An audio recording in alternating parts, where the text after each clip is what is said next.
Telugu news మినిట్కి స్వాగతం. నిమిషంలోనే తాజా వార్తల కోసం చూస్తూ ఉండండి.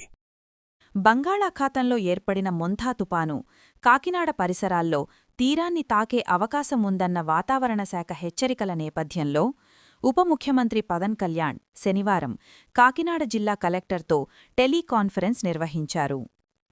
కాకినాడ జిల్లాలో సముద్రతీరం ఉన్న తుని, పిఠాపురం, కాకినాడ రూరల్, కాకినాడ అర్బన్ నియోజకవర్గాలతో పాటు తాళ్లరేవు మండలంపైన తుపాన్ ప్రభావం ఎక్కువగా ఉండబోతోందని వాతావరణ శాఖ అంచనా వేసింది.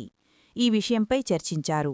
ఈ సందర్భంగా పవన్ కళ్యాణ్ మాట్లాడుతూ, జిల్లా వ్యాప్తంగా తీరం వెంబడి ఉన్న గ్రామాన ప్రజలను సురక్షితంగా ఉంచేందుకు తగిన చర్యలు తీసుకోవాలన్నారు. తుపాను షెల్టర్లలో ఆహారం, ఔషధాలు, పాలు లాంటివన్నీ సమకూర్చి ఉంచండి. ఉప్పాడ సమీపంలో తీరం కోతకు గురయ్యే ప్రాంతంలో తగు జాగ్రత్తలు తీసుకోవాలని, మత్స్యకారులను అప్రమత్తం చెయ్యండి అని స్పష్టం చేశారు. ఏలేరు రిజర్వాయర్ పరిస్థితిపై ఆరా తీశారు. మొంథా తుపాను ప్రభావం కాకినాడ జిల్లాపై ఉంటుందని తెలిసిన క్రమంలో కాకినాడ వెళ్లేందుకు ఉప ముఖ్యమంత్రి వర్యులు సిద్ధం కాగా, ఈ పరిస్థితుల్లో వద్దని, సహాయక చర్యల సన్నద్ధతలో యంత్రాంగం నిమగ్నమై ఉంటుందని ఇప్పుడు జిల్లా పర్యటన వద్దని జిల్లా కలెక్టర్ సున్నితంగా సూచించారు. మరిన్ని అప్డేట్స్ కోసం మా ఛానల్ని సబ్స్క్రైబ్ చేసుకోండి. ధన్యవాదాలు.